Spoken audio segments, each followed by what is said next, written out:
அன்பின் ஆண்டவரே, நாங்கள் ஸ்தோத்தரிக்கிறோம் அப்பா, நாங்கள் துதிக்கிறோம் ஆண்டவரே, நன்றிகளை செலுத்துகிறோம் ஆண்டவரே. ஆண்டவரே, நாங்கள் ஆராதிக்கிற தேவன் நீர் அதிசயமான தேவன் ஆண்டவரே. ஆண்டவரே அப்பா, போன மாதம் முழுவதும் அப்பா நீர் கண்மணி போல ஆண்டவரே நீர் எங்கள் பாதுகாத்துக்காக போராடப்படி ஸ்தோத்தரிக்கிறோம் ஆண்டவரே.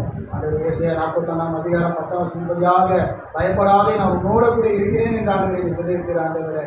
அப்பா, அந்த வேலையில் கூட எல்லா பயங்கள் மாறுபடியாக நாங்கள் சொல்லிக்கிறோம். வீட்டில் இருக்க எல்லா பயங்களும் மாறுவதாக, விளைச்சலத்தில் இருக்க எல்லா பயங்களும் மாறுபடியாக ஆண்டவர் அப்பா நீதியின் கரத்தினால் ஆண்டவரை நீரை எங்கள் தாங்குகிற தேவன் ஆண்டவரை. வேலையில் கூட அப்பா ஆண்டவர் இயேசு கிறிஸ்து பரவ ஊழியத்துக்காக நாங்கள் ஸ்தோத்தரிக்கிறோம் அப்பா. ஆண்டவரே, இந்த மாதத்தில் இருக்க எல்லா ஊழியத்துக்காக ஆண்டவரே தேவன் தாமே அந்த ஊழியத்தை பொறுப்பளிக்கும்படியாக நாங்கள் செபிக்கிறோம் ஆண்டவரே.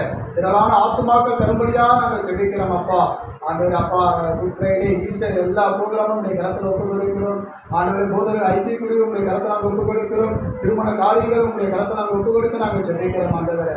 எல்லாவற்றுக்கும் நேர்த்தியாக தேவன் நடத்தும்படியாக ராஜா இந்த வேலையில் ஆண்டவர் ஒப்புக் கொடுத்து நாங்கள் செபிக்கிறோம். இந்த வேலையில் கூட ஆண்டவரை கிருஷ்ணன் ராஜாவுக்காக ஸ்தோத்திரிக்கிறோம் அப்பா. அவரை கொண்டு தேவன் வல்லமையாக பயன்படுத்தும்படியாக நாங்கள் செபிக்கிறோம் ஆண்டவரை. வேலையில் கூட எல்லா விசுவாசிகளுக்காக, விசுவாச குடும்பங்களுக்காக செபிக்கிறோம் அப்பா. ஆண்டவர் பிஷப் ஐயாவுக்காக, பிஷப் அம்மாவுக்காக, ஆண்டவர் அப்பா இங்கே வந்திருக்க ஞானஸ்தானம் எடுக்கிற பிள்ளைகளுக்காக நாங்கள் ஸ்தோத்திரிக்கிறோம் ஆண்டவரை. அந்த தாய் தொட்டு கொடுக்கிறோம் ஆண்டவராக இயேசு கிறிஸ்து மூலமாக செபிக்கிறோம் நல்ல பிதாவே. கட்டி அருமையான பிஷப் ராஜா கட்டளை வார்த்தை கொண்டு வந்து வரவேற்போம். கட்ட நம்மளுடைய காலங்களை பேசுவோம். கர்த்தருக்கு ஸ்தோத்திரம். தேவனுக்கே எல்லாம் மகிமை உண்டாகட்டும். மெய்யான தேவன் இயேசு கிறிஸ்து, வானத்தை பூமியை படைத்தவர் இயேசு கிறிஸ்து, சர்வ வல்லமை உள்ள ஆண்டவர் இயேசு கிறிஸ்து, சேனைகளின் கர்த்தர், பரிசுத்தர் பரிசுத்தர் பரிசுத்தர். சத்தமாய் சொல்வோம், சேனைகளின் கர்த்தர், பரிசுத்தர் பரிசுத்தர் பரிசுத்தர், சேனைகளின் கர்த்தர், பரிசுத்தர் பரிசுத்தர் பரிசுத்தர். அல்லேலூயா. கர்த்தருக்கு ஸ்தோத்திரம். ஆண்டவருக்கு மகிமை உண்டாகட்டும். இந்த மாதத்தில் 4வது மாதம் வரைக்கும் தேவன் நம்மை நடத்தினார். இந்த மாதத்தில் முதல் ஞாயிற்றுக்கிழமை தேவனுடைய வார்த்தையை பகிர்ந்து கொள்ளும்படியாக என்னை கொண்டு வந்த ஆண்டவருக்கு கோடான கோடி ஸ்தோத்திரங்களை நான் ஏறெடுத்து உங்கள் மத்தியிலே நிற்கிறேன். அதோடு கூட ஸ்தோத்திரம் அழைத்த பேராயர் டாக்டர் பாண்டியனை அவர்களுக்கு நன்றி. சபையார் யாவருக்கும் இயேசுவின் நாமத்தில் வாழ்த்துக்கள். கர்த்தர் உங்களை ஆசீர்வதிப்பாராக. கர்த்தருக்கு ஸ்தோத்திரம். நாம் நேரடியாக தேவனுடைய வார்த்தைக்கு நாம் கடந்து போவோமாக. ஆண்டவர் நம்மோடு பேசும்படியாய் நாம் எடுத்திருக்கிற திறவுகோல் வசனம் என்னவென்று சொன்னால், எல்லாருக்கும் தெரிந்ததான யோபு 5ஆம் அதிகாரம் 9வது வசனம். ஆராய்ந்து முடியாத பெரிய காரியங்களையும் எண்ணி முடியாத அதிசயங்களையும் கர்த்தர் செய்கிறார். அல்லேலூயா. ஆமாம், எண்ணி முடியாத, ஆராய்ந்து முடியாத பெரிய காரியங்களை கர்த்தர் செய்கிறார். இதில் இந்த காரியம் என்கிற வார்த்தையை நாம் இன்றைக்கு தியானிக்க இருக்கிறோம். காரியம் மிக முக்கியமான ஒன்றாக இருக்கிறது. பெரிய காரியங்களை கர்த்தர் செய்கிறார். நம்ம எல்லாருக்கும் ஆண்டவர் பெரிய காரியங்களை செய்து கொண்டு இருக்கிறார். பெரிய காரியங்களை செய்கிறார். இனியும் பெரிய காரியங்களை செய்வார். ஆமென். ஒரு அல்லேலூயா சொல்லுவோம். அல்லேலூயா. ஸ்தோத்திரம். ஆண்டவர் தான் நமக்கு எல்லா விதத்திலும் செயல்படக்கூடியவர். கர்த்தர் எனக்காக யாவையும் செய்து முடிப்பார் என்று வேதத்திலே வாசிக்கிறோம். விசுவாச வார்த்தையை சங்கீதக்காரன் சொன்னார். ஆண்டவர் எனக்காக செய்வாரியா? ஆண்டவர் எனக்காக செய்து முடிச்சிருவார். எனக்கு என்ன தேவையோ அந்த காரியங்களை எல்லாம் அவரே செய்து முடிப்பார், செய்வார் அப்படின்னு அவன் விசுவாசித்து சொன்னான். ஆண்டவர் மேல அவ்வளவு விசுவாசம் அவனுக்கு இருந்தது. அதைத்தான் நாமும் சொல்ல வேண்டும். கர்த்தர் எனக்காக யாவையும் செய்து முடிப்பார். சத்தமா சொல்லுவோமா? யாவையும் செய்து முடிப்பார். அது என்ன செய்வார்? பெரிய காரியம் செய்வார். பெரிய காரியத்தில் நிறைய பிரசங்கங்களை நாம் தொடர்ந்து கேட்டு வருகிறோம். இன்றைக்கு பெரிய காரியத்தில் தேவன் செய்கிற பேச போகிற விஷயம் என்னவென்று சொன்னால், வேதத்தை வாசிக்கும் போது கலாத்தியர் 6ஆம் அதிகாரம் 15ஆம் வசனம் எல்லாருக்கும் தெரிந்த வசனம். கடந்த நாட்களில் நித்தியம் டிவியை பார்த்தவர்கள் இந்த சத்தியத்தை கேட்டிருப்பீங்க. அப்படி இல்லை என்று சொன்னால் நாம் இப்பொழுதும் அதனுடைய ஆழமான காரியங்களை தியானிக்க போகிறோம். வாசிங்க கலாத்தியர் 6ஆம் அதிகாரம் 15வது வசனம் என்ன சொல்கிறது? கிறிஸ்து இயேசுவுக்குள் விருத்த சேதனமோ ஒன்றும் கிடையாது, விருத்த சேதனம் இல்லாமையும் ஒன்றும் கிடையாது. அது ஒரு பெரிய சப்ஜெக்ட். விருத்த சேதனம் இல்லாமை, அதுக்குள்ள நம்ம போக வேண்டாம். அதெல்லாம் ஒன்றும் கிடையாது. ஆனா புது சிருஷ்டியே காரியம். இதில் அண்டர்லைன் பண்ணுங்க, புது சிருஷ்டியே காரியம்.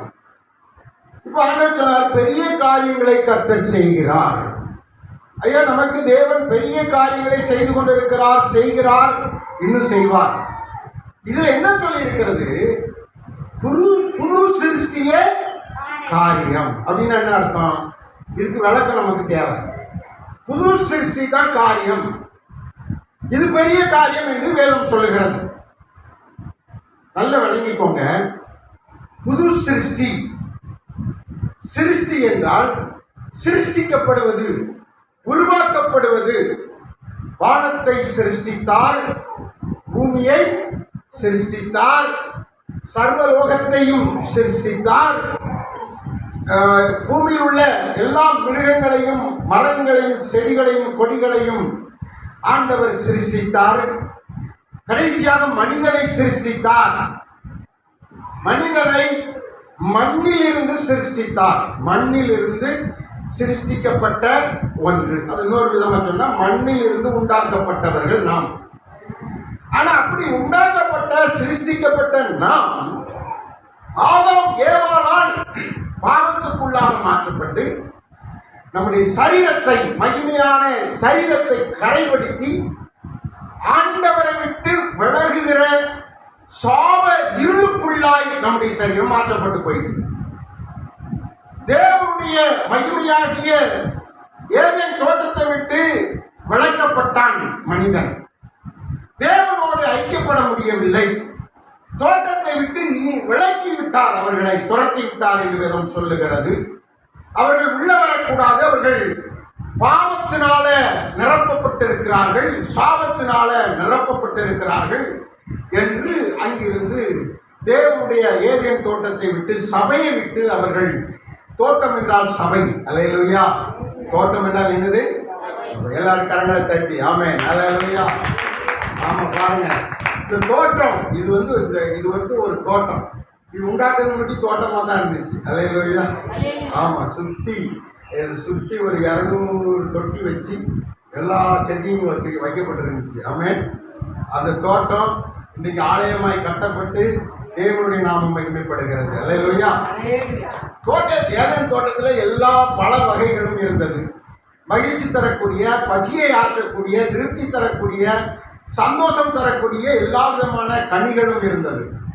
புசித்து சந்தோஷமாய் இருந்த ஆதாம் ஏவாள் தேவனுக்கு செவி கொடுக்காமல், தேவனுக்கு கீழ்ப்படியாமல், ஆண்டவருடைய கட்டளை மீறினதனால் அவர்கள் சரீரம் பாவத்துக்குள்ளாக மாற்றப்பட்டு பாவ மனிதனாய் உருவாக்கப்பட்டான், அல்லேலூயா. பழைய மனுஷனா மாறி போனான். அவன் திருப்பி புது மனுஷனாய் உருவாக்கப்பட வேண்டும். அப்பங்க என்ன சொல்றாரு?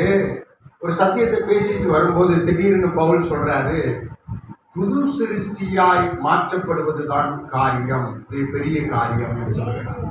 நம்ம எல்லாரும் என்ன செய்யணுமா? புது சிருஷ்டியாய் மாற்றப்பட வேண்டும், அதுதான் பெரிய காரியம். இப்போ நம்ம எல்லாரும் யாரெல்லாம் புது சிருஷ்டியா மாறி இருக்கிறோம் அப்படிங்கிற நம்பிக்கை இருக்குதோ அவங்க எல்லாரும் ஸ்தோத்திரம், ஆண்டவருடைய தோட்டத்துக்குள்ள வந்தாச்சு, ஆண்டவருடைய மகிமைக்குள்ள வந்தாச்சு, பாவ சாப இருளிலிருந்து நீக்கப்பட்டு வெளிச்சத்தின் பிள்ளைகளாக மாற்றப்பட்டாச்சு, புது சிருஷ்டியாய் மாற்றப்பட்டாச்சு, அல்லேலூயா. இப்படி புது சிருஷ்டியாய் மாறணும் அப்படின்னு ஆண்டவர் சொல்றார். ஆமென். ஒரு அல்லேலூயா சொல்லுங்க. நாம் எல்லாரும் புது சிருஷ்டியாய் மாறணும். எப்ப மாறணும்? எப்படி மாறணும்? எப்படி அந்த புது மனிதன் நமக்குள்ளே உருவாக்கப்படுகிறான் என்று சொல்லி வேதத்திலிருந்து நம்ம தெளிவா வணங்கிக் கொள்ளணும். ஆமென், அல்லேலூயா. நமக்குள்ள நம்ம மனுஷன் தான். அந்த மனுஷனுக்குள்ள எத்தனை பாகம் இருக்கிறது? ஆவி, ஆத்மா, சரீரம் என்று 3 காரியங்கள் சரீரத்தில் இருக்குது. இதுல ஸ்தோத்திரம், இந்த மனிதன்ல புறம்பான மனுஷன் நம்மளை பார்க்குறோம்ல, நம்ம தான் புறம்பான மனுஷன். உள்ளான மனுஷன் ஒருவன் இருக்கிறான். யாரு? உள்ளுக்குள்ள ஒரு மனுஷன் இருக்கிறான். அவன் தான் என்ன செய்வான்? நம்மளை டைரக்ஷன் பண்ணுவான். புறம்பான மனுஷன், மேலே பார்க்குற மனுஷன், உள்ளுக்குள்ள இருந்து சொல்ற மனுஷன் சொல்ற பேச்சை கேட்டு தான் எல்லாம் செய்வான். அல்லேலூயா. இப்ப இந்த உள்ளுக்குள்ள இருக்கிற மனுஷன் பாவத்தினால பிடிக்கப்பட்டு அந்த ஆத்துமா என்கிற அவனுடைய உள்ளான ஜீவன் கெட்டு போய் அவன் சாபத்துக்குள்ளாகி பரலோகத்துக்கு நடத்தப்படுகிற மனுஷன் அப்படி நடத்தப்படாமல் நரகத்திற்கு தள்ளி கொண்டு போகப்படுகிற சாப இருளுக்குள்ள சங்கிலியினால கட்டப்பட்டிருக்கிறான். ஆமென். ஒரு அல்லேலூயா சொல்லுங்க. அல்லேலூயா. இப்ப இதுல என்ன ஆண்டவர் சொல்றாரு அப்படின்னு கேட்டா, உனக்கு பெரிய காரியங்களை கர்த்தர் செய்கிறார். அல்லேலூயா. என்ன பெரிய காரியம் உங்களுக்கு செய்யறாருன்னா, நம்ம எல்லாரும் புதிய சிருஷ்டியாக, புதிய படைப்பாக, புதிய மனிதனாக, புதிய மனுஷியாக நாம் மாற்றப்பட்டு வாழ்கிறோம். ஆமென். அதுதான் இதுல பெரிய காரியம். ஆமென். அல்லேலூயா, அல்லேலூயா. கர்த்தருக்கு ஸ்தோத்திரம். அதுல இன்னொரு விஷயம், நம்ம இப்போ கஷ்ட நாட்குள்ள இருக்கிறதுனால இது என்ன காலம்? கஷ்ட காலம் இதுன்னு சொல்றாங்க. கஷ்ட காலம், லெந்து காலம், அடுத்து என்னது? சிலுவை தியான காலங்கள். எங்க ஊர்ல தூத்துக்குடியில் அநேக சபைகளில் 40 நாளும் சாயங்காலம் பிரசங்கம் இருக்கும். 40 நாளும் சாயங்காலம் பிரசங்கம். ஒரு பெரிய சர்ச் இருக்கு. அந்த சர்ச்சில் 40 நாளும் 40 பிரசங்கியார். பெரிய லிஸ்ட். இந்த வாரத்துக்கு இந்த பிரசங்கியார் வராங்க, அடுத்த வாரத்துக்கு என்னென்ன பிரசங்கியார். 40 நாள் 40 பிரசங்கியார். பூரா சிலுவையை பற்றி தியானிக்கிற விஷயம். ஆமென். இதுல என்ன சொல்ல விரும்புகிறேன்? கலாத்தியர் 6:15 தேவன் என்ன சொல்லுகிறார்? நாம் புது சிருஷ்டியாய் மாற்றப்படுவதுதான் பெரிய காரியம் என்று ஆண்டவர் அங்கே சொல்லுகிறார். கலாத்தியர் 6ஆம் அதிகாரம் 14வது வசனத்தை வாசிங்கன்னா, நம்ம 15 தான் வாசிக்கிறோம். நாம் நம்முடைய கர்த்தராகிய இயேசு கிறிஸ்துவின் சிலுவையை குறித்து அல்லாமல் வேற எதை குறித்து நம்ம மேன்மை பாராட்டக்கூடாது. ஆமென். அல்லேலூயா. நம்ம எதை குறித்து தான் மேன்மை பாராட்டணுமா? சிலுவையை குறித்து தான் என்ன செய்யணுமா? மேன்மை பாராட்டணும். வேற எதை குறித்து நீங்க என்ன செய்யக்கூடாது? மேன்மை பாராட்டக்கூடாது. அதை பெருமை பாராட்டக்கூடாது. நம்ம சர்ச்சில் நம்ம சிலுவை வைக்கல, ஆனால் வெளியே என்ன இருக்குது? ஒரு சிலுவை வைக்கப்பட்டிருக்கிறது. அல்லேலூயா. ஆமாம், சோத்திரம். எல்லாரும் ஒவ்வொரு காரியம் செய்கிறாங்க. நான் ஒன்றுமே செய்யலையேன்னு பேட்ரிக்கையா சொன்னார்.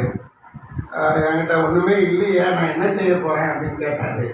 அப்போ அவர் சர்ச்சு மேலே சிலுவை நாட்டி வச்சுருந்தார். அவர் சர்ச்சு மேலே அதில் 2 சிலுவை வச்சுருக்கிறார். ஒன்று லைட்டு, இன்னொன்று சாதா சிலுவை. நான் தான் சொன்னேன், நீங்கள் தான் லைட்டு வச்சுருக்கீங்களா, எதுக்கு அந்த சிலுவை அப்படின்னு கேட்டார். அப்போ எடுத்துகிட்டு போங்கன்ட்டார். அதை கொண்டு வந்து நாங்கள் வச்சுருக்கிறோம். பாருங்க, அந்த சிலுவை அதை குறித்து மேன்மை பாராட்ட வேண்டும். அந்த சிலுவையை பற்றி பேசிட்டு வரும்போது தான் 15வது வசனத்தில் சொல்றாரு, இந்த கிறிஸ்து இயேசுவுக்குள் விருத்த சேதனம் ஒன்றுமில்லை, இல்லாமை ஒன்றுமில்லை, புது சிருஷ்டியாய் மாற்றப்படுவதுதான் காரியம். நீங்கள் புது சிருஷ்டியாய் மாற்றப்பட வேண்டும். உங்க குடும்பத்தில் யாராயிலும் புது சிருஷ்டியாய் மாற்றப்படவில்லை என்றால் அவர்கள் மாற்றப்பட வேண்டியது அவசியம்.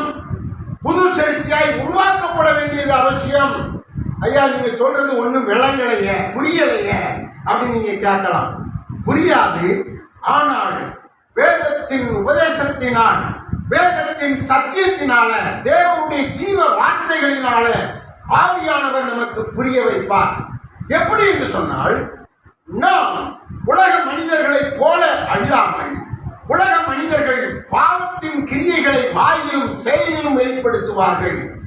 ஆனால் நாம் ஆண்டவருக்குள் மாற்றப்படும் போது, புது சிருஷ்டியாய் மாற்றப்படும் போது, புதிய மனிதராய் உருவாக்க போது ஆண்டவர் நம்மை இங்கே ஒரு புதிய மனிதனை தயார்படுத்துகிறார். நம்முடைய உள்ளான மனுஷனுக்குள்ள உள்ளான கிரியைகளுக்குள்ள அவர் மாற்றம் ஏற்படுத்துகிறார். அந்த மாற்றத்தினால இயேசு கிறிஸ்துவின் பரிசுத்த வார்த்தைகளினால பரிசுத்த ஆவியினால கீழ்ப்படிதலினால புது சிருஷ்டியாய் மாறுகிறோம். ஆமென். ஒரு அல்லேலூயா சொல்லுங்க. ஆமென். அல்லேலூயா. எபிரேயர் 6ஆம் அதிகாரம் 6வது வசனத்தை நீங்கள் வாசிக்கும் போது மறுதலித்து போனவர்கள், அதாவது பாவம் செஞ்சுக்கிட்டு இருக்கிறவங்க தேவனுடைய குமாரனை இப்ப நம்ம யாராவது பாவம் செஞ்சோம்னா மறுதளிச்சோம்னா ஆண்டவரை தூஷிச்சோம்னா நம்ம என்ன செய்யறோம்? இயேசுவை சிலுவையில அறையிறோம். மறுதளித்தவர் யாரு பைபிள்ல? மறுதளித்தவர் யாரு சொல்லுங்க பார்ப்போம். 12 சீசர்கள்ல பேதுரு மறுதளித்தார். அவர் எனக்கு தெரியவே தெரியாது, அவருக்கு எனக்கு சம்மந்தமே இல்லை, அவர் யாரோ நான் யாரோ அப்படின்னு இயேசு விட்டு பூரணமா விலகின மாதிரி அவன் பேசினான். அது என்னது? தேவனுக்கு விரோதமாய் போகிற விஷயம், தேவனை விட்டு விலகி போகிற விஷயம். அப்படி செய்ததுனால, அப்படி சொன்னதுனால இயேசுவை சிலுவையில் அறைஞ்சாங்க. ஆமென். பாவம் செய்கிறவர்கள் இயேசுவை மீண்டும் மீண்டுமா என்ன செய்யறாங்கன்னா சிலுவையில் அடிக்கிறாங்க. நம்ம பாவம் செய்து கொண்டே இருந்தோம்னு சொன்னா நம்ம மீண்டும் மீண்டும் இயேசுவை சிலுவையில் அறைந்து கொண்டே இருக்கிறோம். சிலுவையில் அறையப்படுவது என்பது ரொம்ப கொடுமையான விஷயம். நல்லா யோசனை பண்ணி பாருங்க. மனுஷன் உயிரோடு இருக்கிற மனுஷனை பிடிச்சி ஒரு பெரிய மரத்துல கையை ஒரு கட்டையில அடிச்சு, இடது கையை ஒரு கட்டையில அடிச்சு, கால்கள் இரண்டையும் இன்னொரு கட்டையில அடிச்சு ரத்தம் பாருங்க. இந்த கையில ஒரு காயம், இந்த கையில ஒரு காயம், காலில் காயம், காணாதுக்கு ஒரு பெரிய ஈட்டி எடுத்து அவர் வயிற்றுல குத்துனாங்க. அப்படி ஒரு காயம். ஒரு பெரிய முள்முடிய சோத்திரம் செய்து அவர் மண்டையில வச்சு அதை கம்பு வச்சு அடிச்சாங்க. அவர் மண்டையில ஃபுல்லாக அந்த பெரிய பெரிய அந்த முள்ளில் உள்ள ஆணிகள் அந்த அவருடைய தலையில குத்தி அது காயம் பாருங்க. 5 காயம். அவர் சரீரம் ஃபுல்லா பெரிய பெருங்காயம், 5 காயம். அல்லேலூயா. ஆமா. அப்ப அந்த பாட்டை எழுதுனாங்க, 5 காயம் ஏற்றவர் அப்படின்னு சொல்லி. அல்லேலூயா. ஆமா. அப்போ 5 கண்டம் இருந்துச்சு. இப்போ எத்தனை கண்டம் இருக்குது? 7 கண்டம். 5 கண்ட மக்களுக்காக 5 காயம் ஏற்ற நேசரே, 5 கண்ட மக்களுக்காக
எல்லாரும் இந்த நாட்கள் அவருடைய சிலுவையை பற்றி வாசிக்கணும், தியானிக்கணும்.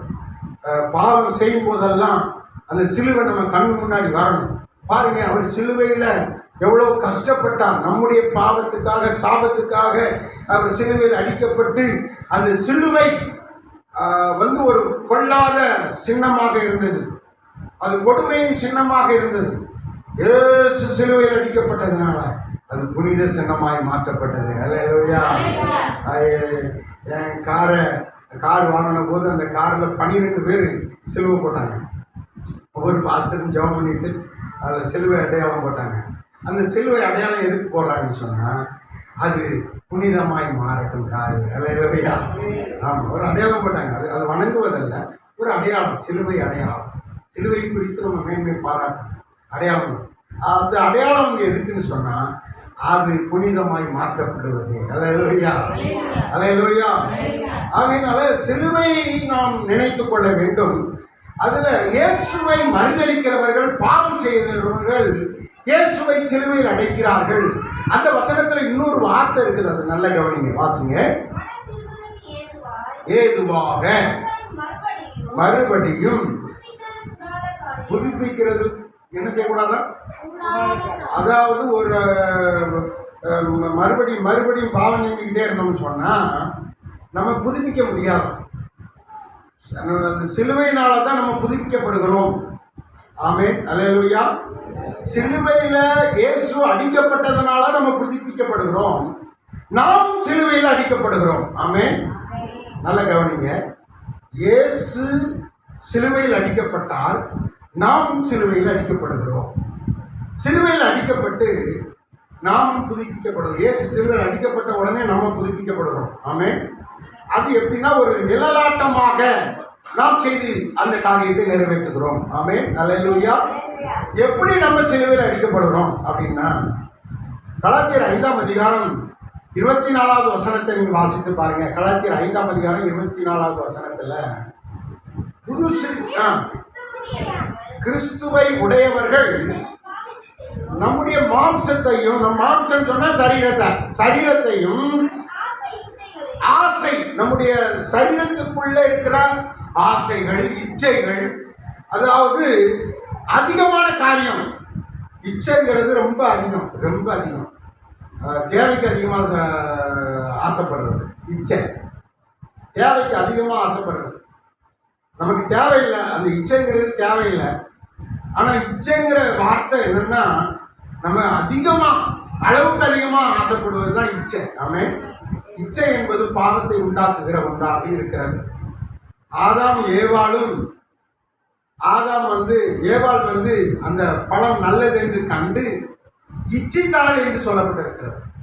அதிகாரத்தை நீங்க வாசித்தீங்கன்னா, அது புசிப்புக்கு நல்லது என்று கண்டு அதை இச்சித்தாள், இச்சித்து அதை பறித்து புசித்தாள். அல்லேலூயா, ஸ்தோத்திரம். அந்த இச்சையினால தான் அந்த அவன் சரீரம் பாவத்துக்குள்ளாக மாற்றப்பட்டது. அந்த பகுதி எடுத்துட்டீங்களா? புசிப்புக்கு நல்லது என்று கண்டு ஆதியாகமத்தில் அந்த பழத்தை இச்சித்து அதை பறித்து தானும் உட்கொண்டாள், தன்னுடைய கணவராகிய ஆதாமுக்கும் கொடுத்தாள் அப்படின்னு இருக்கும். எடுத்தவங்க வாசிங்க. ஆதியாகமம் 7 இருக்குது, 3ஆம் அதிகாரத்தில். எடுத்தவங்க வாசிங்க. எடுத்துட்டீங்களா? கர்த்தருக்கு ஸ்தோத்திரம்.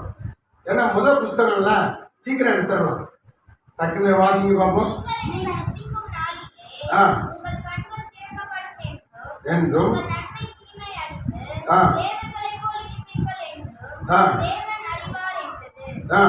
பிசாசு சொன்னா, சரியானவள்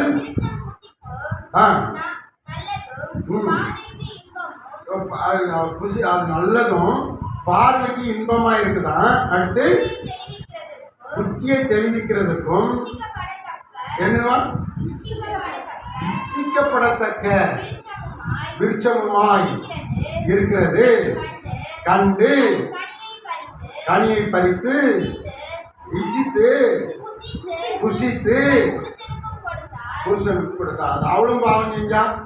அதாவது தேவன் என்ன சொன்னார்னா, அந்த பழத்தை மட்டும் நீ பறித்து புசிக்கக்கூடாது. குறிப்பிட்ட ஒரு பழத்தை சொன்னார். நமக்கு கீழ்ப்படுகிறார்களா இல்லையா என்று சொல்லி ஆண்டவர் ஒரு சட்டத்தை, திட்டத்தை, ஒரு உபதேச காரியத்தை அவர்களுக்கு ஒப்பு கொடுத்தார். ஆனால் அவங்க அதை மீறி பிசாசுக்கு செவி கொடுத்து அதை இச்சித்து புசித்தாள். அல்லேலூயா. புசித்ததனால அவள் சாபம் நிறைந்தவளாய், பாவம் நிறைந்தவளாய், தேவனுடைய ஆசீர்வாதத்துக்கு உள்ளானவளாய் இல்லாதபடிக்கு அவள் அங்கே உள்ளான மனுஷன் பாவமான மனுஷனாய் மாற்றப்பட்டு பழைய மனுஷன் அவர்களுக்குள்ளே உருவாகிவிட்டான். அல்லேலூயா.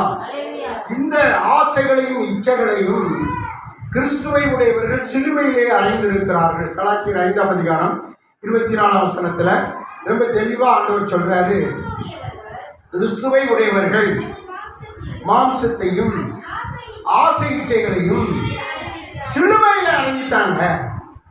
சிலுவையில் அடங்கிட்டாங்க. இப்ப பாருங்க, நம்ம ஆசை இச்சைகளை சிலுவையில் அடைஞ்சா, இயேசு சிலுவையில் அடைஞ்சிட்டாருல்ல, அறையப்பட்டார். இயேசு என்ன செய்தார்? அறையப்பட்டுட்டு அதிலே இருந்து அவர் வாழ முடிந்ததா? இல்லை. என்ன செய்திருக்காரு? அவர் மரிச்சிட்டார். நிறைய ரத்தமெல்லாம் வெளியே போய் அவர் அதிலே மரித்து போனார். சிலுவையில் அறையப்பட்டவர்கள் மரித்து போவார்கள். அதுபோல நாமும் பாவத்துக்காக, ஆசை இச்சைகளுக்காக நாம் சிலுவையில் அறையப்படுகிறோம். நம்முடைய காரியங்களை சிலுவையில் அறைந்து விடுகிறோம். அதில் நம்ம மரிச்சு போயிடும். ஆமென். ஹல்லேலூயா. எதுல மரிக்கிறோம்? ஆசைகளையும் மாம்ச கிரியைகளையும் வெளிப்படுத்தாமல் அதில் நம்ம மரிக்கிறோம். ஆமென். ஹல்லேலூயா. இதெல்லாம் சிலுவையில் அடைஞ்சிடணும். ஆசைகளை இச்சைகளை எல்லாம் சிலுவையில் அடைஞ்சு. ஆசைகள் இச்சைகள்னா என்ன யாருக்கும் தெரியுமா? எல்லாருக்குமே தெரியும். ஆனால் அவங்களுக்கு புதுசாக திருப்பி விளக்குறேன். கலாத்தியர் 5ஆம் அதிகாரம் 19வது வசனத்தில் சொல்லப்பட்டிருக்கிறது, மாம்சத்தின் கிரியைகள் தான் ஆசைகளும் இச்சைகளும். மாம்சத்தின் எண்ணங்கள் தான் ஆசைகளும் இச்சைகளும். மாம்சத்தை சிலுவையில் அறைந்தார்கள் அப்படின்னா இந்த காரியத்தெல்லாம் சிலுவையில் அறைக்கணும். என்னெல்லாம் சொல்லுங்க, வாசிங்க. விபச்சாரம், வேசித்தனம், அசுத்தம். பாருங்க, அசுத்தமா இருந்தா கூட அது பாவம்னு சொல்லுது. நமக்குள்ள அசுத்தம் இருக்கக்கூடாது. குளிக்காம இருக்கிறது, சோத்திரம், வீடு சுத்தம் பண்ணாம இருக்கிறது, நம்முடைய இருதயத்தை சுத்தம் பண்ணாம இருக்கிறது, சரீரத்தை சுத்தம் பண்ணாம இருக்கிறது, இதெல்லாம் அசுத்தம், பாவம்னு வேதம் சொல்லுது. இது மாம்சத்தின் கிரியைன்னு சொல்லுது. இதெல்லாம் என்ன செஞ்சிடணுமா? சிலுவையில் அடைஞ்சிடணும். இந்த மாம்சத்தை, இந்த ஆசை இச்சைகளை சிலுவையில் அடைஞ்சிடணும். கிறிஸ்துவை உடையவர்கள் ஆசைகளை இச்சைகளை என்ன செஞ்சுட்டாங்க? சிலுவையில் அடைந்து. தொடர்ந்து அந்த மாம்ச கிரியைகளை சொல்லுங்க. விபச்சாரம், பேசித்தனம், அசுத்தம், காமவிகாரம், விக்கிரகாராதனை என்னது? சோத்திரம், சிலைகளை, மனிதனை போன்றவர்களை, மிருகத்தை போன்றவர்களை தொட்டு வழிபடுவது, அப்படிப்பட்ட காரியங்களை செய்கிறவர்கள் யாராக இருக்கிறார்கள்? மாம்சத்தின் கிரியைகளை உடையவர்களாக இருக்கிறார்கள். இப்படிப்பட்ட காரியங்கள் எல்லாம் நாம் செய்யக்கூடாதுன்னு சொல்லி விக்கிரக ஆராதனை. தொடர்ந்து வாசிங்க. பிள்ளி சூனியம். பிள்ளி சூனியம்னா ஒரு குடும்பம் நல்ல சந்தோஷமா இருக்குது. பிள்ளி சூனியம் என்பது பிரித்து விடுகிறது. தேவனை மனுஷனை பிரித்து விடுகிறது பிள்ளி சூனியம். சோதனம், மனிதர்கள் குடும்பங்களை பிரித்து விடுவது பிள்ளி சூனியம். பிள்ளி சூனியம் எதுக்கு வைக்கிறாங்க? அவன் நல்லா இருக்கக்கூடாது, அவன் சமாதானமாக இருக்கக்கூடாது, அவனுக்கு செய்வனை வைங்க, பிள்ளி சூனியம் வைங்க. வச்சாச்சுன்னா அந்த குடும்பத்தில் சமாதானம் இல்லாமல் போயிடும் அப்படின்னு சொல்லி பொல்லாத தீய ஆவிகளை வச்சு பிள்ளி சூனியம் செய்கிறது. சிலர் பிசாசு செய்ய வேண்டியதை இவங்களே செய்வாங்க. அந்த குடும்பத்துக்குள்ள குழப்பத்தை உண்டு பண்ணி, சண்டையை உண்டு பண்ணி அந்த குடும்பத்தை ரெண்டாக பிரிச்சுருவாங்க. அதுவும் பிள்ளி சூனியம் தான். இரண்டாம் பண்ணுதல் பிள்ளி சூனியம். அல்லேலூயா. குடும்பத்தை சந்தோஷமா இருக்க விடாமபடி குழப்பி விடுறது பிள்ளி சூனியம். இதெல்லாம் நம்ம செய்யக்கூடாது. இவைகளெல்லாம் சிலுவையில் அடிக்கணும்.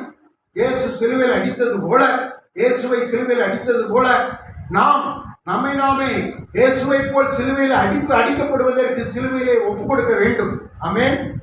அல்லேலூயா சொல்லுங்க. அல்லேலூயா. இப்படித்தான் நம்முடைய பழைய மனுஷனை சிலுவையில் அடிச்சு. தொடர்ந்து வாசிங்க. பகை, அதாவது பகையே இருக்கக்கூடாதுங்க. யாருக்கிட்டையும் சண்டையே போடக்கூடாது, சண்டையே வச்சுக்கிடக்கூடாது. சண்டை போடுற மாதிரி இருந்துச்சுன்னா நம்ம விளைக்கிறோம். ஸ்தோத்திரம். அல்லேலூயா. ஆமாம், என் தங்கச்சி என்கிட்ட சண்டை போட வருவாங்க, நான் சண்டை போட போக மாட்டேன். அல்லேலூயா.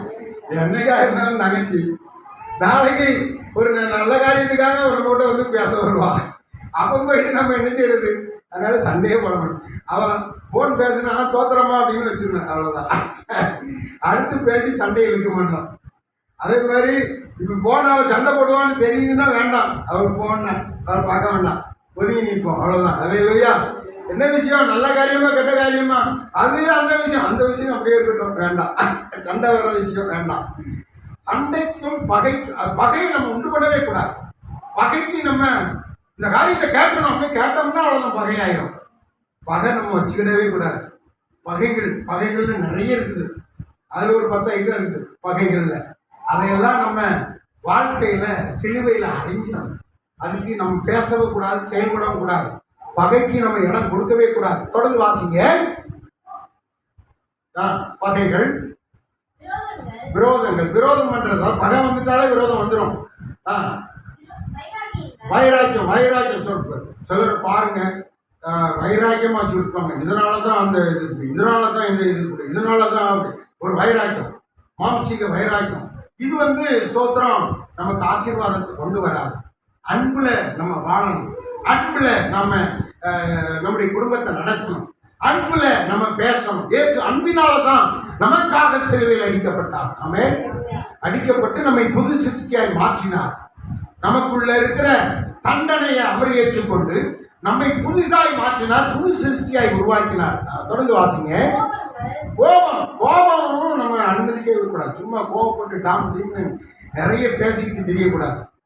கோபத்துக்கு இடமே கொடுக்கக்கூடாது. பைபிள் சொல்லுது, மனுஷனுடைய கோபம் தேவனுடைய நீதியை நடப்பிக்க மாட்டாது. யாக்கோபுல சொல்லப்படுது, மனுஷனுடைய கோபம், கோபப்பட்டாலே அது மனுஷனுடைய கோபம், அதுல தேவன் நீதியே இருக்காதான். இப்ப நீங்க யாராவது ஒரு ஆள் கோபப்பட்டீங்கன்னு வைங்களேன், அந்த கோபத்துல நீதி கிடையாதான். அப்ப கோபம் என்கிறது நமக்கு தேவையில்லை. கோபத்துக்கு பதிலாக என்ன நம்ம பயன்படுத்தணும்? சாந்தத்தை பயன்படுத்த வேண்டும், பொறுமையை பயன்படுத்த வேண்டும். கோபம் வந்துட்டா சாந்தமும் பொறுமையுமாய் நம்ம மாறணும், அன்பா மாறணும். சோத்திரம். அப்போ அதுக்கு நம்ம செத்துறணும், சிலுவையில் அடிக்கப்படணும். கோபத்துக்கு சிலுவையில் அடிக்கப்படணும். ஸ்தோத்திரம். அதுல மரிக்கணும், அதுல சிலுவையில் அடிக்கப்பட்டு நாம் செத்துறணும். இதுல நாம் பிழைத்து இருக்க வேண்டும். எதுல? சாந்தத்துல, தேவனுடைய நீதியை காட்டுவதில் நம்ம பிழைத்து இருக்க வேண்டும். ஆமென். அல்லேலூயா. கர்த்தருக்கு ஸ்தோத்திரம். இது ஒரு பெரிய சப்ஜெக்ட், எல்லாவற்றையும் விளக்க முடியாது. ஆனாலும் அந்த தலைப்புகளை மட்டும் உங்களுக்கு சொல்லிட்டு போறேன். ஆமென். அல்லேலூயா. இயேசுவை சிலுவையிலே அறைந்தார்கள். இயேசு என்ன தப்பு பண்ணாருங்க? அவர் சிலுவையில் அறைஞ்சாங்க. தப்பு பண்ணவங்கள தான் தண்டனை கொடுப்பாங்க. இந்தியாவில் யாராவது தப்பு பண்ணா அவங்களுக்கு என்ன உண்டு?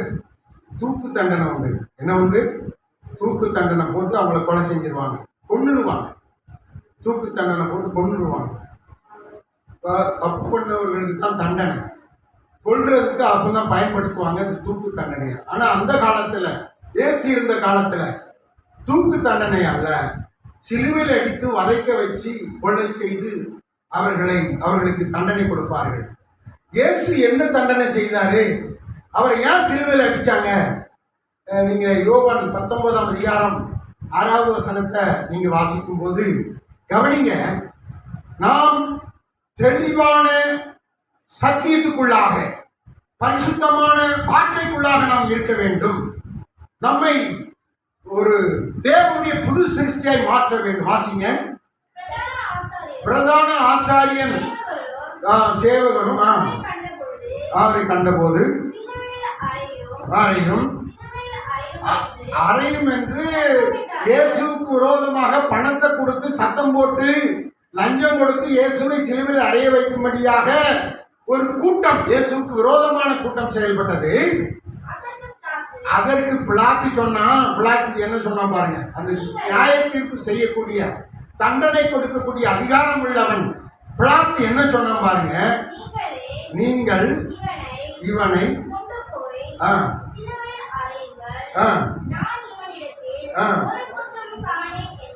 இயேசு கிறிஸ்துட்ட ஒரு குற்றம் கூட இல்லையா? ஒரு சின்ன குற்றம் கூட இல்லையா? ஒரு குற்றம் கூட விட்டு நான் பார்க்கலையே. இவரை ஏன் சிலுவையில் அடிக்கணும்? நான் ஒரு குற்றத்தை கூட பார்க்கலையே. இயேசு குற்றமே செய்யலையே. நம்ம எவ்வளோ தப்பு பண்றோம் பாருங்க, எவ்வளோ குற்றம் செய்யறோம், எவ்வளோ கொள்ளாப்பானவைகளை எல்லாம் செய்யறோம். ஆனா இயேசு ஒரு குற்றம் கூட செய்யலையா? பிறந்தாரு, வளர்ந்தாரு, சர்ச்சுக்கு போனாரு, சர்ச்சில் போய் வேத வசனத்தை வந்து தியானிச்சாரு. அப்போ 30 வயசு வரைக்கும் பெற்றோருக்கு கீழ்படிஞ்சு வீட்டில் வேலை செஞ்சாரு. என்ன வேலை செஞ்சாரு? வீட்டில் ஒரு பட்டறை இருந்துச்சு. என்ன பட்டறை? சேர் செய்கிறது, டேபிள் செய்கிறது, கதவு செய்கிறது, இந்த மாதிரி மர வேலை, ஆசாரி வேலைகளை அவர் செய்தார். இப்போ இது ஒரு ஆசாரி தான் இதை வந்து செய்து கொடுத்தார். இந்த டேபிள இந்த பிரசங்க பீடத்தை செய்து கொடுத்தார். இந்த மாதிரி வேலைகளை தான் அவர் செய்தார். ஒரு குற்றம் கூட செய்யல. 30 வயசு வரைக்கும் பெற்றோருக்கு உழைச்சி போட்டார். அப்பா கூட சேர்ந்து வேலை செய்தார். ஒரு குற்றம் கூட செய்யல. 3.5 வருஷங்கள் ஊழியம் செய்தார். நன்மை மட்டும்தான் செய்தாராம். அப்போஸ்தலர் 10ஆம் அதிகாரம் 38வது வசனத்துல பிசாசுகளை துரத்தவும், மக்களை விடுவிக்கவும், எல்லாருக்கும் வியாதிகளை குணமாக்கவும், ஆகாரம் கொடுக்கவும், எல்லாருக்கும் நல்ல உபதேசங்களை வழிகளை காட்டவும், அவர்களுக்கு நன்மை மாத்திரமே செய்து சுற்றி நடந்தார். அந்த வசனத்தை வாசிங்க. அப்போஸ்தலர் 10ஆம் அதிகாரம் 38வது வசனம். வேத வசனம் என்ன சொல்லுகிறது பாருங்க. அவர் ஒரு குற்றம் கூட செய்யலைங்க. அதுக்கு பதிலாக அவர் என்னங்க செய்தாரு பாருங்க. அவர் என்ன செய்தாரு பாருங்க. நசரேயனாகிய இயேசு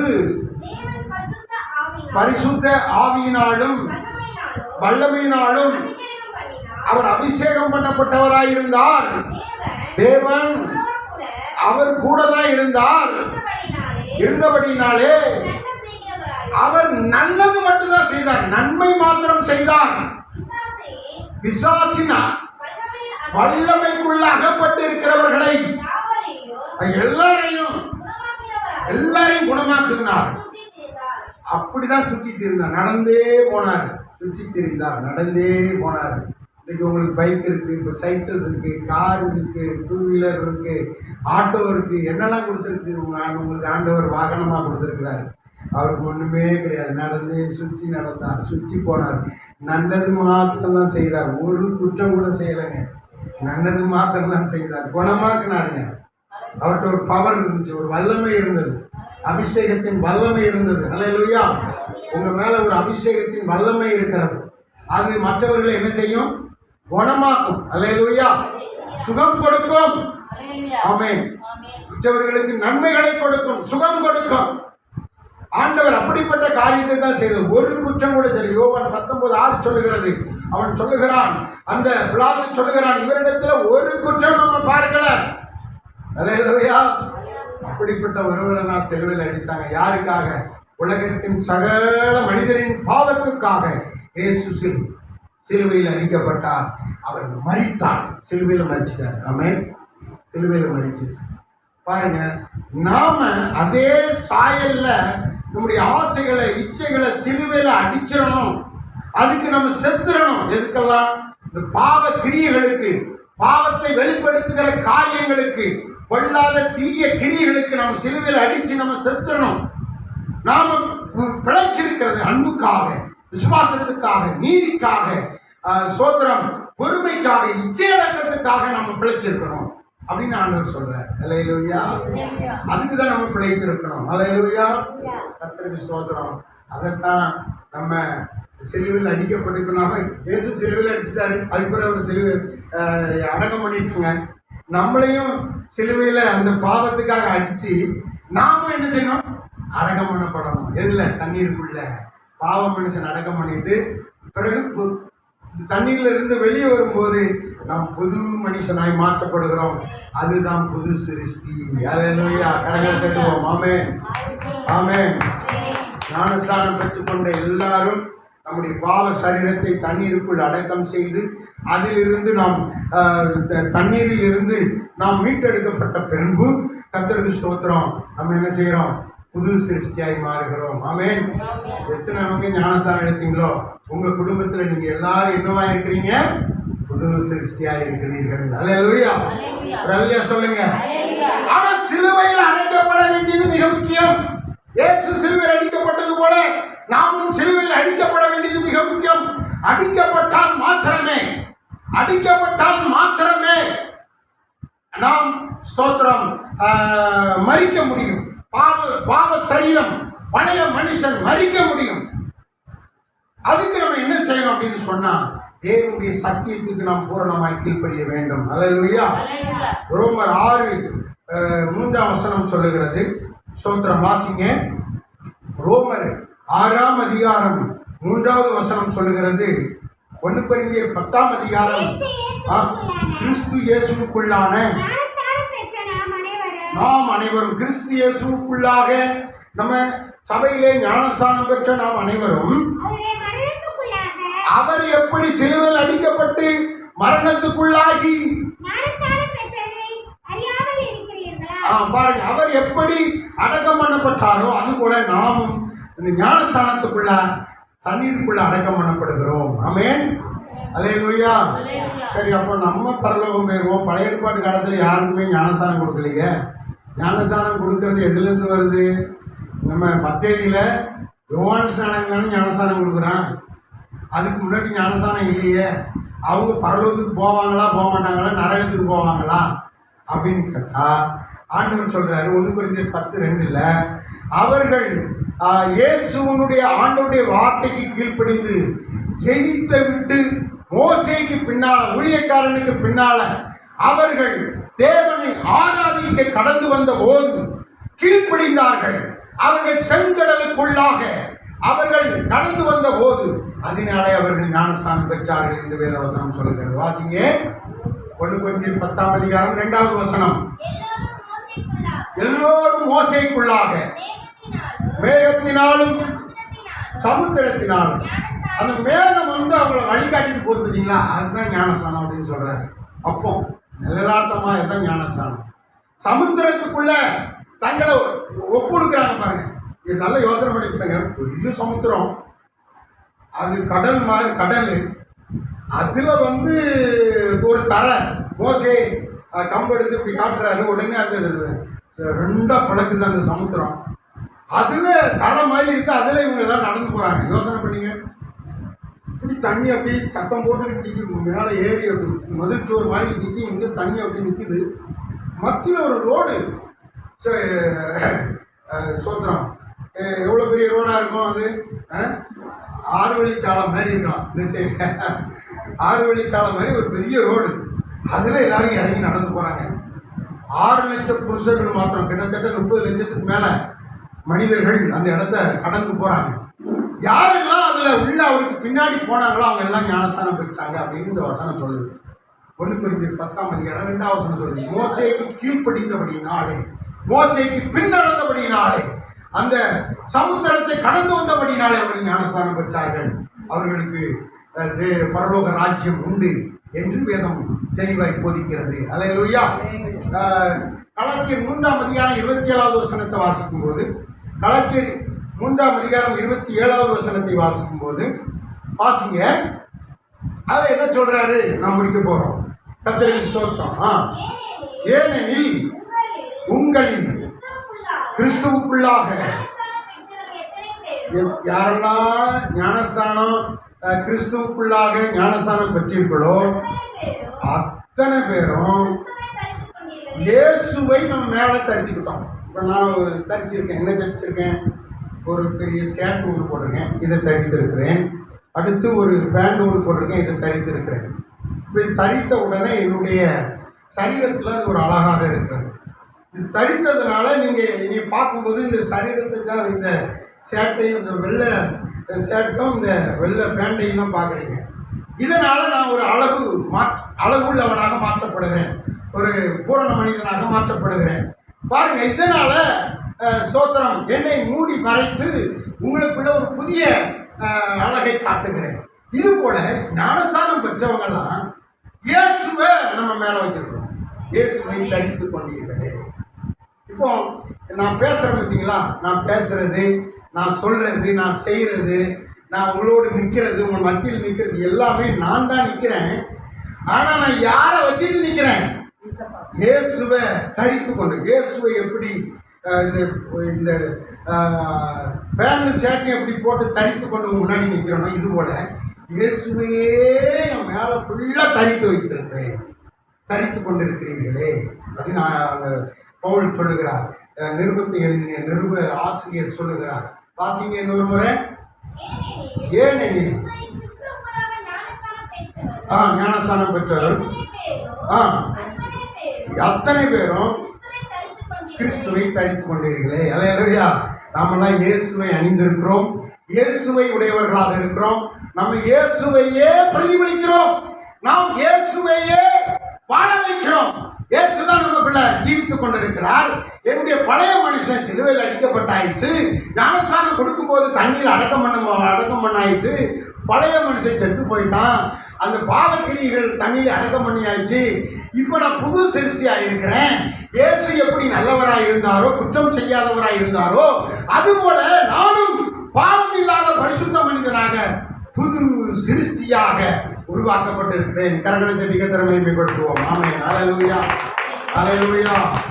நான் புது சிருஷ்டியாய் மாற்றப்படாவிட்டால், ரட்சிக்கப்படாவிட்டால் எப்படி ஆயிருப்பேன் அப்படின்னு சொன்னால், எனக்கு வாள் சண்டை தெரியும், கத்தி சண்டை தெரியும், சிலம்பு சண்டை தெரியும்.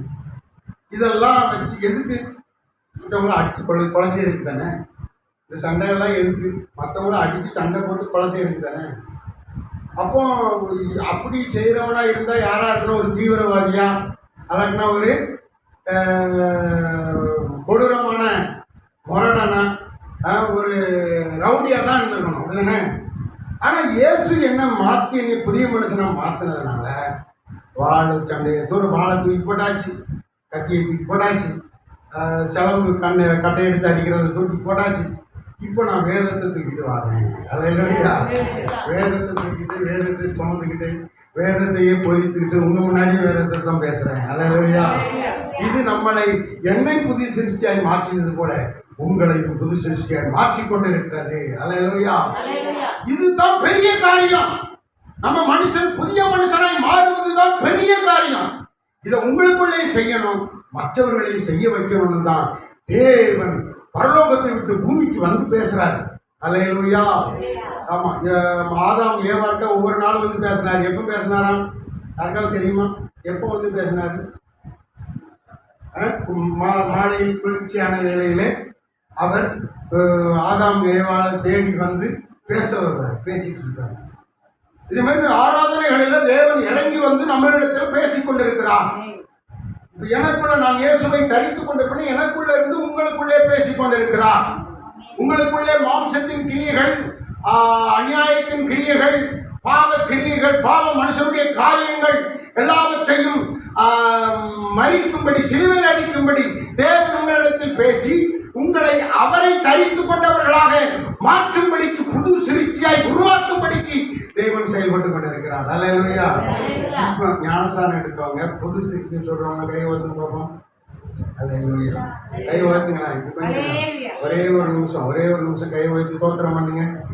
ஒரே புது சிருஷ்டியாய் மாற்றினீரே, உமக்கு ஸ்தோத்திர ஆண்டவரே, ஸ்தோத்திர ஆண்டவரே, உமக்கு ஸ்தோத்திர ஆண்டவரே, ஸ்தோத்திர ஆண்டவரே. நான் புது சிருஷ்டியாய் உண்மையை அணிந்து கொண்டிருக்கிறேன், உண்மையை தரித்து கொண்டிருக்கிறேன். என்னிலிருந்து நீர் வெளிப்படுவீராக. என்னை காண்கிறவர்கள் உண்மை காணட்டும், என்னை பார்க்கிறவர்கள் உண்மை பார்க்கட்டும். உம்முடைய அன்பு என்னை நிரப்பட்டும் ஆண்டவரே, உம்முடைய ஆசீர்வாதம் என்னை நிரப்பட்டும் ஆண்டவரே. இந்த பெரிய காரியத்தை தொடர்ந்து செய்வீராக. எங்கள் குடும்பங்களிலே மற்றவர்களை இப்படியாய் ரட்சிப்பீராக. அல்லேலூயா. கர்த்தருக்கு ஸ்தோத்திரம். கர்த்தர் இந்த ஜெபத்தை கேட்டார். அல்லேலூயா. ஆமென். அல்லேலூயா. கர்த்தருக்கு ஸ்தோத்திரம். இதுல என்ன சொல்ல விரும்புகிறான்னு சொன்னா, சிலுவையில் அடிக்கப்படணும், அவன் மரிக்கப்படணும், ஞானஸ்நானம் பண்ணப்படணும். ஞானஸ்நானம் என்பது என்னது? ஞானஸ்நானம்னா என்னதுங்க அப்படின்னா, நம்ம வீட்டில் சோப்பு போட்டு தண்ணி ஊற்றி குளிக்கிறோம்ல, அப்படி கிடையாது. மாம்ச அழுக்கை கழுவுவது போல அல்ல. ஞானஸ்நானம் என்பது நம்மை, பழைய மனுஷனை அடக்கம் பண்ணுவது. அல்லேலூயா. எதுக்குள்ள? தண்ணிக்குள்ள அடக்கம் பண்ணுவது. ஆமென். ஸ்தோத்திரம். லூக்கா 7ஆம் அதிகாரம் 30வது வசனத்தை வாசிக்கிற போது, ஸ்தோத்திரம், 5 நிமிடங்கள் தான் இருக்குது. வாசிங்க. 7:30. லூக்கா 7:30 என்ன சொல்றாரு? அவருடைய ஞானஸ்தானம் பெறாதவர்கள் அவருடைய ஆலோசனையை தள்ளி, பரிசேயரும் நியாய சாஸ்திரிகளும் அவராலே ஞானஸ்தானம் பெறலையாம். யாரெல்லாம் பரியாசம் பண்ணிட்டு திரிகிறாங்கல்ல அவங்களும். வேற யாரு? நியாய சாஸ்திரிகள். பெரிய பெரிய வக்கீலுக்கு, நீதிபதிக்கு படிச்சுக்கிட்டு சட்டத்திட்டங்கள் பேசிக்கிட்டு, மாம்சீக காரியங்களை பேசிக்கிட்டு திரிகிறாங்கள அவங்களும் ஞானஸ்தானம் எடுக்கல தங்களுக்கு. அப்போ ஞானஸ்தானம் எடுக்காதவங்களாம் தனக்கு தானே கேடு உண்டாக்கி கொள்கிறார்கள். நரகத்துக்கு தன்னை ஒப்பு கொடுத்து கொண்டிருக்கிறார்கள். இயேசுவை பக்கத்திலே வரவிடவில்லை. சாத்தான் அவர்களை இழுத்து போக சாத்தானுடைய கையிலே அவர்கள் கழுத்திலே கட்டிய கயிறால் கட்டப்பட்டு அவனுடைய கையிலே கொடுக்கப்பட்டிருக்கிறது. தனக்கு கேடுண்டாக அதை செய்கிறார்கள். தொடர்ந்து வாசிங்க. தேவனுடைய ஞானஸ்தானம் என்பது என்னன்னா தேவனுடைய ஆலோசனை. பரலோகத்திலிருந்து ஆண்டவர் ஒரு நல்ல ஆலோசனை கொடுக்கிறார், நல்ல அறிவுரை கொடுக்கிறார், நல்ல புத்திமதி கொடுக்கிறார், நல்ல வாழ்க்கையை கொடுக்கிறார், புது சிருஷ்டியை என்ற ஒரு புதுமையை நமக்குள்ளே கொடுக்கிறார். தேவனுடைய ஆலோசனை. ஞானஸ்தானம் என்பது என்னது? தேவனுடைய ஆலோசனை. அப்போ ஞானஸ்தானம் எடுத்தவங்களாம் கேடுகளுக்கு விலகி இருக்கிறார்கள். எடுக்காதவங்க கேடுகள் தொடரும்படி அங்கே அந்த ஞானஸ்தானம் எடுக்காதபடி அவர்கள் கீழ்ப்படியாமல் அப்படியே இருக்கிறார்கள் என்று வேதம் சொல்லுகிறது. ஆமென். அப்போஸ்தலர் 8:36, அப்போஸ்தலர் 22:16 வாசிங்க. அங்க என்ன சொல்லப்பட்டிருக்கு பாருங்க. அப்போஸ்தலர் 8:36. வழியில நடந்து போயிட்டே இருக்கிறாங்க. தண்ணீர் இருந்துச்சு. அதாவது ஞானஸ்தானம் இயேசு யோர்தான் நதியோரம் ஞானஸ்தானம் எடுத்தாரு. அப்ப ஞானஸ்தானம் யோர்தான்ல தான் போய் எடுக்கணும் அப்படின்னு நீங்க நினைக்க கூடாது. ஸ்தோத்திரம். தண்ணி எங்க இருக்குதோ அங்க நீங்க ஞானஸ்தானம் எடுக்கலாம். கர்த்தருக்கு ஸ்தோத்திரம். லூக்கா 7:30 ஞானஸ்தானம் எடுக்க நிறைய பேர் யோர்தான் நதிக்கு வந்தாங்க. யோவான் ஸ்நானன் ஞானஸ்தானம் கொடுத்தாரு. நதியிலையும் ஞானஸ்தானம் எடுக்கலாம், அது தப்பு கிடையாது. ஆனா அதே நேரத்துல தண்ணி எங்க இருக்குதோ அங்க தண்ணீர் நிறைய இருக்கிற இடத்துல நம்ம ஞானஸ்தானம் எடுத்துக்கலாம் சொல்லப்பட்டிருக்கிறது. வாசிங்க. தண்ணீர் இருக்கிற ஒரு இடத்துக்கு வந்தாங்க. மந்திரி. மந்திரினா யாருங்க? மந்திரினா யாரு? மந்திரினா யாருன்னு சொல்லுங்க. ராஜாவுக்கு உதவியா இருப்பாங்கல்ல அமைச்சர்கள், அவங்க தான் மந்திரி. அல்லேலூயா. ராஜாவுக்கு உதவியா இருக்கிறவங்க தான் யாரு? மந்திரி, அமைச்சர்கள். எம்எல்ஏக்களா தேர்ந்தெடுக்கிறாங்க. எம்எல்ஏக்கள் 234 எம்எல்ஏவா? எத்தனை எம்எல்ஏ நேரத்தில்? 234 எம்எல்ஏ. இதுல மந்திரிகளை தேர்ந்தெடுப்பாங்க, அமைச்சர்களை தேர்ந்தெடுப்பாங்க. அது எத்தனை பேரு? ஒரு 30 அமைச்சர்களை என்ன செய்யறாங்க? தேர்ந்தெடுக்கிறாங்க. அதுல ஒரு ஆளு பாருங்க. அப்ப முதலமைச்சருக்கு அடுத்தபடியா ராஜாவுக்கு அடுத்தபடியா இருக்கிற ஒரு மந்திரி, அவருக்கு சுவிசேஷம் சொல்லிட்டு போறாங்க. அவரு சுவிசேஷம் கேட்டாங்க. வாசிங்க அந்த வசனத்தை. அப்பொழுது அந்த அமைச்சர், அந்த மந்திரி, ஐயா அந்த தண்ணி இங்க இருக்குது, நான் இங்கே ஞானஸ்தானம் எடுத்துக்கிறேன், நான் பரலோகம் வரணும். பூமியில நான் என்ன பணத்தை பொருளை சேர்த்து வச்சு நான் என்ன செய்ய போறேன்? நான் பரலோகத்துக்கு வரணும், தண்ணீர் இருக்கு, இங்கே ஞானஸ்தானம் கொடுங்க. தொடர்ந்து அப்படி சொல்றாரு. தொடர்ந்து என்ன சொல்றாரு? தடையே கிடையாது, நான் தடை கிடையாது. ஞானஸ்தானம் எடுக்க யாரும் தடை பண்ணக்கூடாதுங்க. நான் சொல்றேன், நான் தடை கிடையாது. நான் அரசாங்கத்தில் இருந்தாலும் எனக்கு தடை கிடையாது. தடை என்ன இருக்குது? எனக்கு ஞானஸ்தானம் கொடுங்க அப்படின்னு கேட்கிறேன். உடனே அவருக்கு ஞானஸ்தானம் கொடுக்கப்படுகிறது. அல்லேலூயா. இது எங்க இருக்குது? அப்போஸ்தலர் 8:36 இருக்கு. 22:16 வாசிங்க. 22:16 இன்னொரு காரியம் சொல்லப்பட்டிருக்கிறது. வாசிங்க. 22:16 வாசிங்க. நீங்க ஞானஸ்தானம் எடுக்கிறதெல்லாம் தாமதம் பண்ணக்கூடாது. ஞானஸ்தானம் எடுக்கணும்னா உடனே எடுத்துடணும். அது தேவனுடைய வார்த்தைக்கு கீழ்ப்படுகிற விஷயம். எப்படி இஸ்ரவேலர்கள் கீழ்ப்படிந்து செங்கடலை கடந்து செல்வதற்கு அந்த மோசே ஊழியக்காரனுக்கு பின்னாடியாக அவர்கள் வந்தார்களோ, அது போல நம்ம உடனே கீழ்ப்படிந்து ஞானஸ்தானத்துக்கு ஒப்பு கொடுத்து ஞானஸ்தானம் எடுத்துடணும். எடுக்கும்போது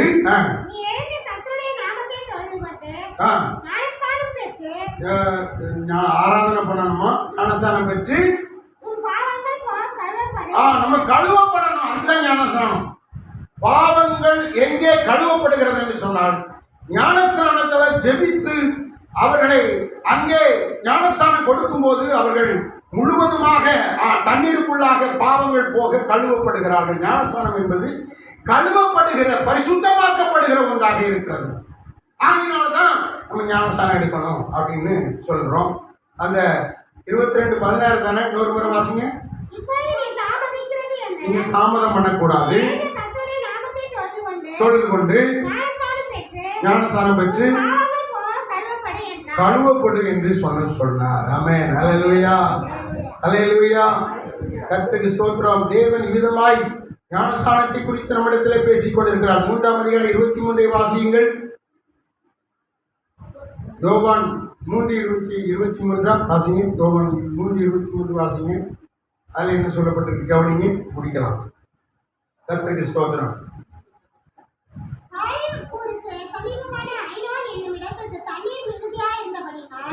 எங்க வந்தாங்களா?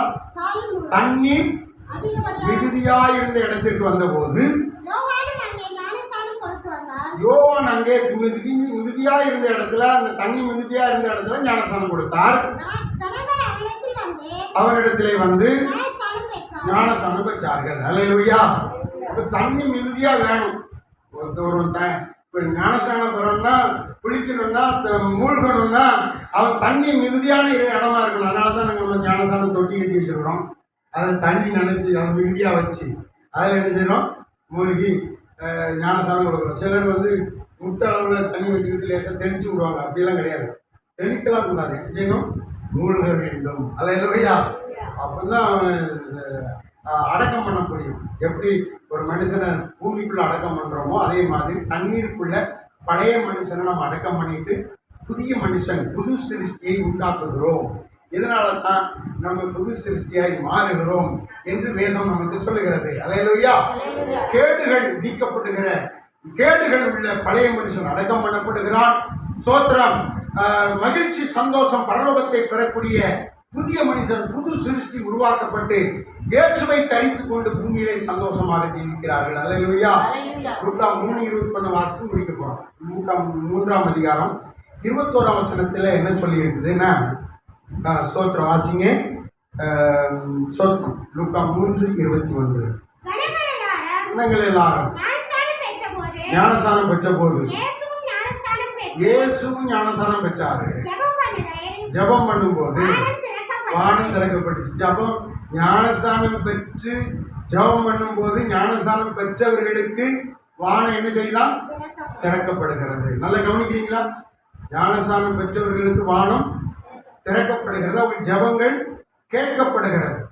இங்க பேசுற சத்தம் பரலோகத்துக்கு போகுது. வானம் திறக்கப்படாது. அது வரைக்கும் வானம் திறக்கப்படாது. ஞானஸ்நானம் பெறாதவர்களுக்கு ஜெபம் கேட்கப்படுதா கேட்கப்படலையா அப்படிங்கிறதுக்கு இந்த வசனம் என்ன சொல்லுதுன்னா, ஞானஸ்நானம் பெற்றவர்களுக்கு அவர்கள் ஜெபம் உடனே கேட்கப்படுகிறது. அல்லேலூயா. வானம் திறக்கப்படுகிறது.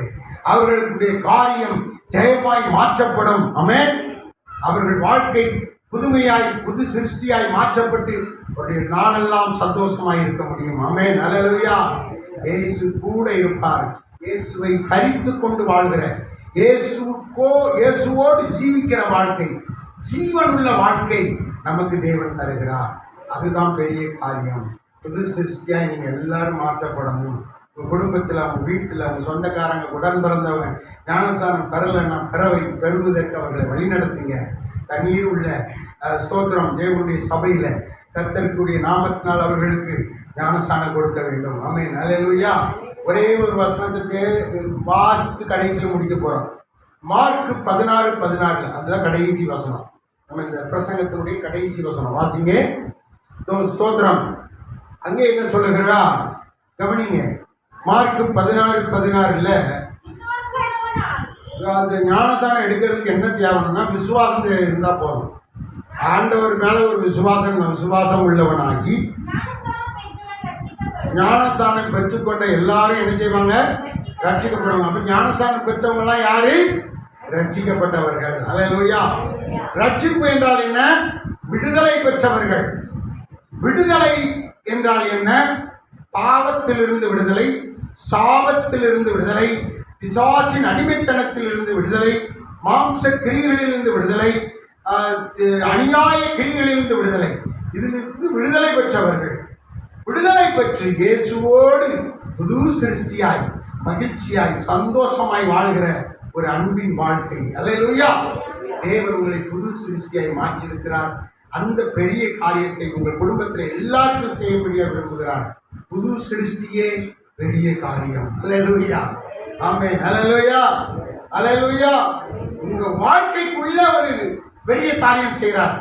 உங்க சரீரத்துக்குள்ளே ஒரு பெரிய காரியம் செய்கிறார். இதை நமக்கு வழிவகுத்து தந்தவர் இயேசு கிறிஸ்து. அல்லேலூயா. அந்த இயேசு கிறிஸ்துவின் சத்தியத்துக்கு நம்ம கீழ்ப்படிஞ்சு ஞானஸ்தானம் பெற்று சபையிலே சேர்க்கப்பட்டு ஆண்டவரோடு கூட தொடர்ந்து ஜீவிக்க இந்த அன்பின் ஐக்கியத்துல, அன்பின் ஆசீர்வாத வாழ்க்கையில நம்மை அர்ப்பணிப்போம். ஆண்டவர் என்றென்றும் நம்ம கூட இருப்பார். உலகத்தின் முடிவு பெரியும் சகல நாட்களிலும் நான் உங்களுடனே கூட இருக்கிறேன் என்று இயேசு சொன்னார். அல்லேலூயா. அல்லேலூயா சொல்லுங்க. சரி, நாம் ஜெபிப்போம். கண்களை மூடி வலது கரத்தை உயர்த்தி ஜெபம் பண்ணுங்க. நல்ல ஆண்டவரே, உம்மை ஸ்தோத்திரிக்கிறோம். ஆண்டவரே, புது சிருஷ்டியே காரியம், ஆராய்ந்து முடியாத பெரிய காரியங்களை செய்கிறவரே, புது சிருஷ்டியே காரியம். இந்த புது சிருஷ்டியை எங்கள் சிலுவையிலே ஆண்டவரை பாவங்களை அடித்து, ஆண்டவரே ஸ்தோத்திரம், அல்லேலூயா, ஞானஸ்தானத்துக்குள்ளாக அடக்கம் பண்ணப்பட்டு ஆண்டவரை புதிய மனிதனாக இயேசுவை தரித்துக் கொண்டு ஒரு வாழ்கிற ஒரு நல்ல வாழ்க்கை, புது வாழ்க்கை, ரட்சிப்பின் வாழ்க்கையை எங்களுக்கு தந்தீரே. உமக்கு கோடி ஸ்தோத்திரம் ஆண்டவரே. பரிசுத்த வாழ்க்கையை தந்தீரே, பரிசுத்தரின் ஐக்கியத்தை தந்தீரே, உமக்கு கோடி ஸ்தோத்திரம். ஒவ்வொருவரையும் தொட்டு ஆசீர்வதியும். இந்த நாட்களில் உங்களுடைய பாதத்தில் வந்திருக்கிறவர்கள் எல்லாரும் சுகமடைவார்களாக, ஆசீர்வாதம் பெறுவார்களாக, நன்மை உண்டாவதாக, நல்ல வேலை கிடைப்பதாக, நல்ல ஆசீர்வாதங்கள் இவர்களுக்கு கிடைப்பதாக, அவர்கள் குடும்பத்தில் சமாதானம் உண்டாவதாக, குடும்பத்தில் இருக்கிற எல்லா பாவ சாபம் நீங்குவதாக. தகப்பனே, செய்வனை புள்ளி சுனியம் அந்தகார வல்லமையின் கட்டுகள் எல்லாம் அறுக்கப்பட்டு நீக்கப்படுவதாக. தொடர்ந்து தேவனே உடைய பிள்ளைகளை மகிழ்ச்சியாய் நடத்தும், ஆசீர்வாதமாய் நடத்தும், சபையை பெருக பண்ணும், திரளான புதிய ஆத்துமாக்களை கொண்டு வாரும். இன்றைக்கு உடைய சத்தியத்துக்கு கீழ்ப்படுகிற எல்லாரையும் ஆசீர்வதியும். இவர்கள் குடும்பங்களை, இவர்கள் வீடுகளில் உடைய ஆசீர்வாதம் தங்கட்டும். முழங்கால் படிட்டு இருக்கிற எல்லாரும் மேலும் தேவ ஆசீர்வாதம் அவர்கள் சிரசிலே வந்து தங்குவதாக. ஆசீர்வாதம் பொறுப்படுத்திக் கொள்ளும். இயேசுவின் நாமத்தில் ஜெபிக்கிறேன். பேசுகிறதுக்காக கரங்களை தட்டி ஆண்டவரின் நாமத்தை நாம் மகிமைப்படுத்துவோம். ஆண்டவர் நல்லவர். அல்லேலூயா. புது சிருஷ்டியே காரியம். ஆமென். ஞானஸ்தானம் எடுத்து நாம் ஒவ்வொருவரும் புது சிருஷ்டியாக இருக்கிறோம். பாவமான காரியங்களுக்கு நாம் விலகி ஆண்டவருக்குள் பரிசுத்தமாய் வாழ நம்மை அர்ப்பணித்து தொடர்ந்து நாம் வாழ்வோம். கர்த்தர் நம்மை ஆசீர்வதிப்பார். செய்தி கொடுத்த ஐயாவுடைய ஊழியத்தையும் கர்த்தர் ஆசீர்வதிப்பாராக, பாதுகாப்பாராக. கர்த்தர் இன்னும் அநேக ஆயிரங்களுக்கு கர்த்தர் பயன்படுத்துவாராக. நம்ம எல்லாரும் எழுவி நின்று கர்த்தருடைய வார்த்தையின்படி நம்மை ஆசீர்வதிக்கும்படியாக கர்த்தருடைய நாமத்தினாலே அவருக்கு நாம் ஆண்டவர் நம்மை ஆசீர்வதித்து ஆசீர்வாதத்திலிருந்து அவருக்காய் கொடுக்கக்கூடிய காரியங்களை நாம் கொடுத்து ஆண்டவருடைய நாமத்தை நாம் மகிமைப்படுத்த கர்த்தர் நாம் உதவி செய்யும்படியாக கொடுக்க போகிற காணிக்கைக்காக ஆபிரகாமை ஜெபம் சத்தமாக ஜெபம். Thank you, Jesus.